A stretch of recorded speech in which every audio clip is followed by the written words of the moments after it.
नमस्कार सांग मैंने जय जगन्नाथ केमिति अछंती आपण माने भल अछंती ना आशा करूची भले थिबे मो भी भले अछि।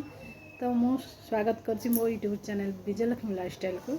तो सकाळ तो गाधा पाधा सब काम सारी देछि मु। तो एबे रोषे बास करबा पे प्लानिंग। तो रोषे बास कोन सब हबो तो ए जे किछि भाबिनी फ्रिज देखिबी कोन अछि तापरे मु रोषे बास करबा प्लानिंग करबी। तो चलंतु आपण मो सहित रुहंतु मो वीडियो को देखंतु आ प्लीज वीडियो देखंतु भल लगे लाइक करंतु आ शेयर करंतु कमेंट करंतु आ प्लीज प्लीज मो वीडियो सब्सक्राइब भी कर दियंतु। तो चलंतु मो छोट किचन को जीवा मु कोन करूची देखिबा। मु आसी जाइछि मो छोट किचन को। तो चलंतु मो देखिबा मो किचन टा। तो सांग माने एबे भात बसई देछि भात फुटिलानी तापर मु कोन करबी फ्रिज देखबी फ्रिज रे कोन अछि देखिबा। देखो फ्रिज देखली फ्रिज रे भेंडी थिला नहीं आसी भेंडी आलू भजीबी। सांग माने सकाळ मु खाली चा पीकी थिली तो 10:30 पर हेलानी टिके भूख लागला भाल जो खाई देबी कोन खाइबी। कालीर मटर तकारी रातिर थिला ता धीरे टिके चूड़ा भाजी की पकई देली देखंतु आ मु ताको खाउची। हम सकाळ टिफिन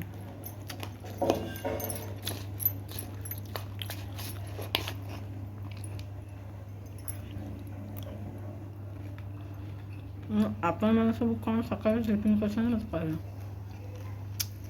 तो सांग मैंने रोषे मोर सरी जाइए। तो जमी कही डाली भात भेंडी आलू भजा कर पर बो कहले कि साग चुना पका साग टे कर खाइबा।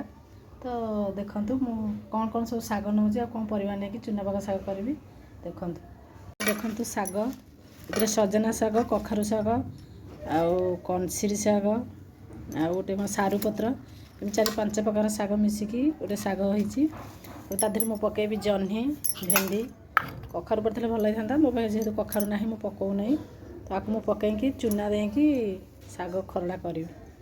तो आपण मैंने मो साथ रुहतु वीडियो देखंतु मु केमिति चूना पका साग रेसिपी करुछि।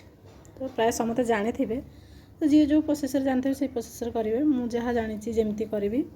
तो आपण मैंने रुहतु आ देखंतु मु केमिति चूना पका साग करुछि। देखो सांग मैंने मो सागटा काटबी चुन चुन चुन कर काटिदेवे। सागटा जिते चुन चुन हम ना सीझ भल भाग। तो एमती साग मत तो साग काटी आसे कथा चेष्टा कर काटुची। देखो तो सांग मैंने पानी बसई देछि पकईदेवी सागटा सीझापी साग पकेबी।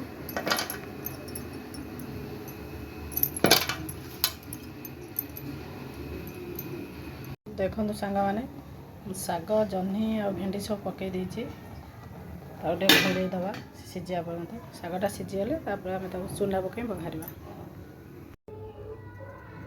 सांग मैंने देखंतु रेडी हो गला मो चूना पका साग केमती बढ़िया देखा जाउछि ना आखि देखा सुंदर देखा तो जिनस ना पाटिकी बहुत टेस्टी लगे स्वाद भी लगे देखिए केते सुंदर देखा जाउछि सागटा हमर।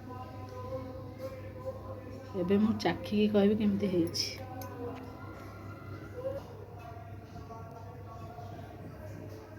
सांग साग मु खाई कि कहूँ केमती हेछि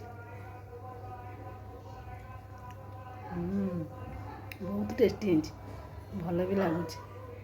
तो आपण मैंने एमती चूना पका साग कर खातु देखिए बहुत भल लगे। तो एतिक वीडियोटी ये शेष करुँची आउ लंबी भी ना। तो रखुची बाय।